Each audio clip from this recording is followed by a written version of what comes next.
ඔබට ජයග්‍රාහී දවසක් වේවා.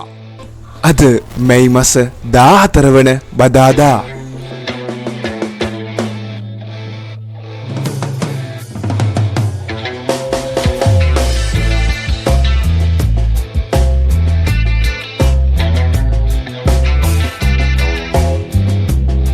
ජයග්‍රාහී අංක දිනපතා නැරඹීමට අපව සබ්ස්ක්‍රයිබ් කර තබා ගන්න.